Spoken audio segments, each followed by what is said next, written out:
5 জন ভয়ঙ্কর ডাকাতদের ব্যাংক থেকে ডাকাতি করতে হবে $25 মিলিয়ন। কিন্তু কাজটা এত সহজ ছিল না, কেননা পুলিশের পাশাপাশি তাদের পিছনে পড়ে আছে এক রাশিয়ান গ্যাং, মূলত যাদের আইডিয়া চুরি করে তারা এই মিশনে নেমেছে। ব্যাপারটা খুবই ইন্টারেস্টিং।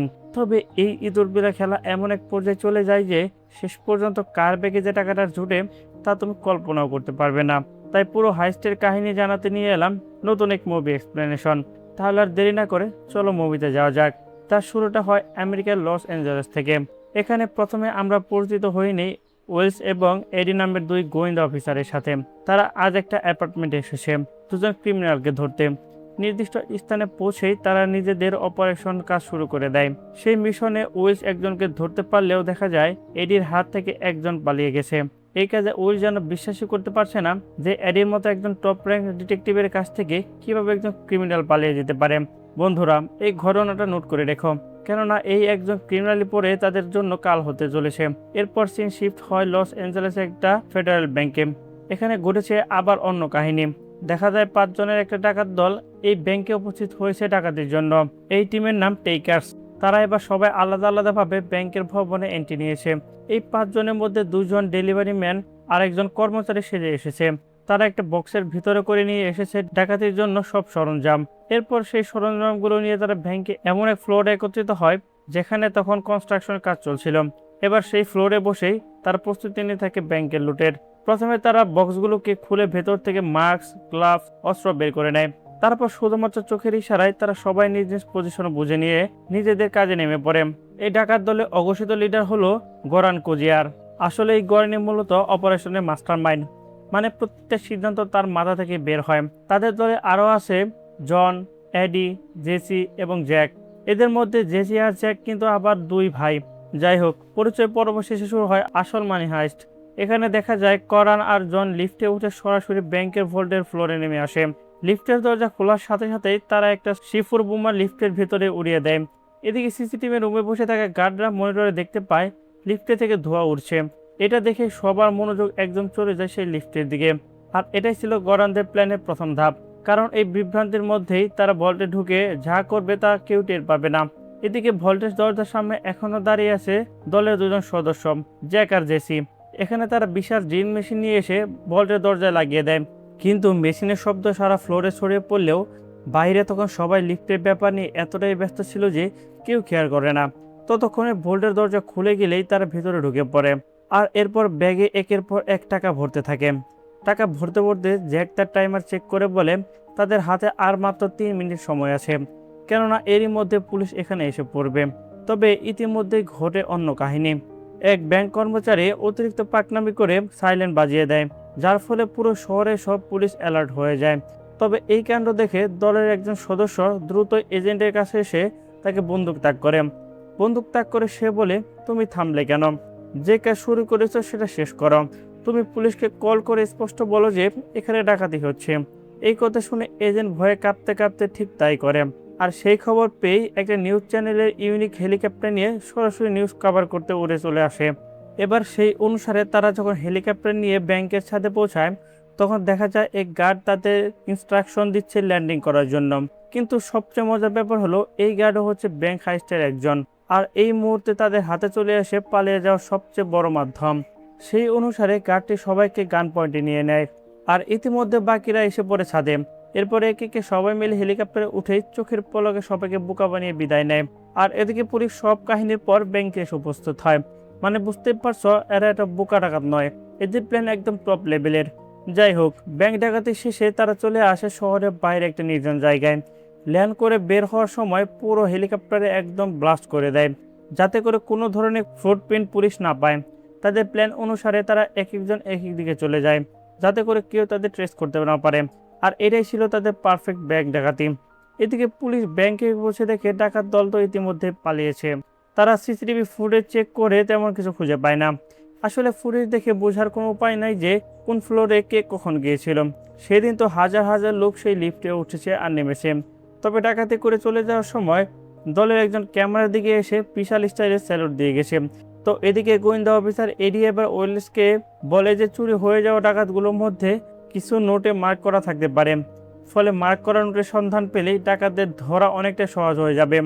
আর ডাকাতির সময় যে বোমাগুলো ব্যবহার করা হয়েছে সেটা ইনভেস্টিগেশন করলেও তেমন কিছু পাওয়া যেতে পারে। এইসব কথা শুনে ওয়েল কিছুটা কনফিডেন্স পায় আর সে গভীরভাবে চিন্তা করতে থাকে পরের স্টেপের জন্য। এরপর সিন কাট হয়ে চলে আসে একটা জেলখানায়। এখানে দেখা যায় গার্ড এসে এই সেলের দরজা খুলে ভিতরে থেকে রিভার্স নামে এক কয়েদিকে বের করে নিয়ে আসছে।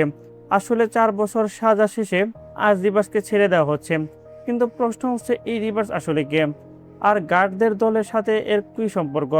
এখন একটু পিছনে যাওয়া দরকার। রিভার্স মূলত টেকার্স দলের একজন পুরানো সদস্য, শুধু সদস্য না, রিভার্স আর গর্ডন মিলেই তৈরি করেছিল এই পুরোটা দল। কিন্তু 4 বছর আগে একটা ডাকাতির মিশনে রিভার্স পুলিশের হাতে ধরা পড়ে। আর এখানে টোকাস দলের নিয়ম ছিল যে কেউ যদি ধরা পড়ে তাহলে সে বাকিদের সম্পর্কে কিছুই বলবে না, যার ফলে এই রিভার্স সেই নিয়ম পুরোপুরি মেনে চলেছে। সে 4 বছর জেলে কাটিয়েছে, কিন্তু পুলিশদের বাকিদের সম্পর্কে একটা কথা বলেনি কখনো। এই কারণে দলের বাকি সবাই এখনো তাকে রেসপেক্ট করে। মোট কথা, রিভার্স একজন লয়াল সদস্য হিসেবে সবার কাছে পরিচিত। তো জেল থেকে বের হয়ে রিভার্স প্রথমে চলে যায় একটা গলিতে। সেখানে সে বহু আগে লুকিয়ে রেখেছিল কিছু টাকা আর পিস্তল। এবার সেই জায়গাটা ঘুরে সে টাকা আর পিস্তল নিয়ে চলে যায় এক রাশিয়ান গ্যাংদের সাথে দেখা করতে। সেখানে তাদের কিছু একটা নিয়ে কথা হয়। এখানে রাশিয়ান গ্যাং লিডার তাকে বলে, তুমি একদম সঠিক সময় এসেছ। রিভার্স উত্তর দেয়, জেলে থাকার সময় আমি প্ল্যানটা তৈরি করে ফেলেছি। এই কথা শুনে রাশিয়ান লিডার মুচকি হাসে আর মনে মনে ভাবে এবার বড় কিছু হতে চলেছে। কিন্তু প্রশ্ন হচ্ছে সে আসলে কোন বিষয় নিয়ে এটা প্ল্যান করেছে, সেটা জানতে আমাদের একটু অপেক্ষা করতে হবে। এরপর রিভার্স সেখান থেকে চলে যায় জনের বাড়িতে। জন দরজা খুলতে দেখে সামনে দাঁড়িয়ে আছে রিভার্স।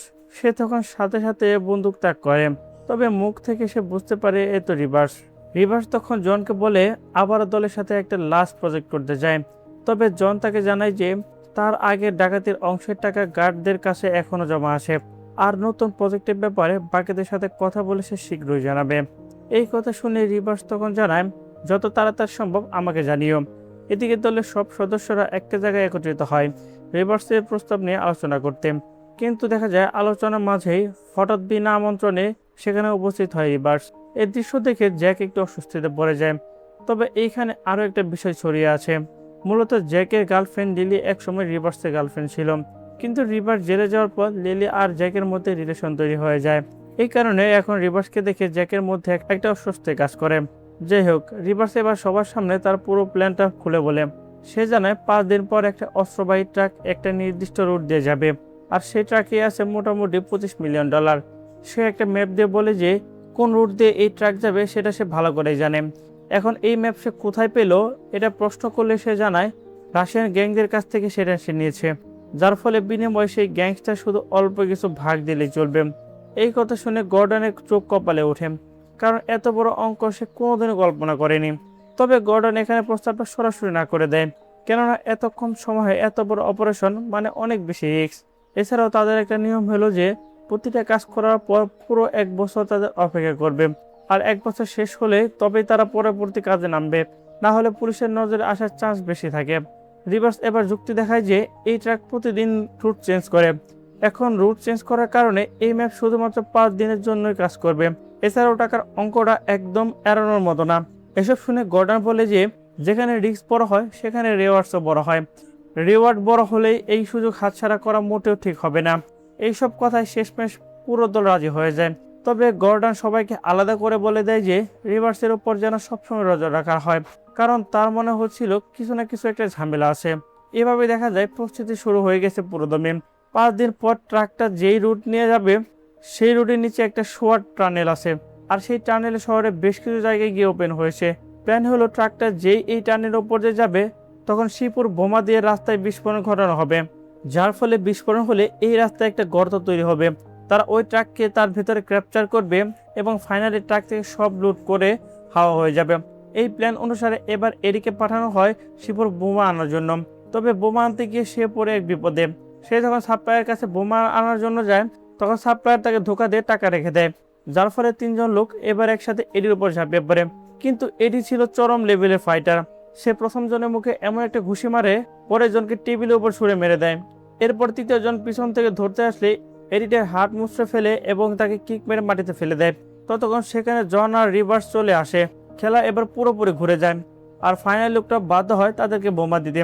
অন্যদিকে দেখা যায় ওয়েলস তদন্ত চালিয়ে যাচ্ছে। সে ইতিমধ্যে বের করে ফেলেছে যে ব্যাংকে যে বোমা ব্যবহার করা হয়েছিল সেটা ছিল C4। এই ধরনের বোমা খুব কম জায়গা থেকে সাপ্লাই করা হয়, আর এই কারণে সে এই বোমার সাপ্লাই কোম্পানি অভিযান চালিয়ে সেখানে পৌঁছে ওয়েলস তার টিম দরজা ভেঙে ভিতরে ঢুকে তারা দেখতে পায় সেখানে দুইজন রাশিয়ান বসে আছে। রাশিয়ানরা পুলিশকে দেখে মাত্র গুলি চালায়, আর ওয়েলসের টিমও পাল্টা গুলি চালিয়ে তাদেরকে একজনকে ধরে ফেলে। এরপর ইনভেস্টিগেশন করতে গিয়ে ওয়েলস পুরো একটা সাবওয়ে ম্যাপ উদ্ধার করে, যেখানে স্পষ্ট কোনো ক্লু না পেলেও এই টিমের যে রিভার্স জড়িত সেটা সে অনুমান করে নেয়। আর একটু ঘাটতে সে আসল পরিচয় বের করে ফেলে। এখানে ওয়েল জানতে পারে যে রিভার্স একটা ব্যাংক ডাকাতির কেসে জেলে ছিল, এবং সে যেদিন জেল থেকে বের হয়েছে ফেডারেল ব্যাংকের ডাকাতি হয়। মোট কথা ওয়েল সেখানে একটা বড় যোগসূত্র পেয়ে গেছে, যা তাকে ডাকাত দলের কাছে নিয়ে যেতে পারে। যার কারণে ওয়েলস এবার রিভার্সকে ফলো করতে থাকে।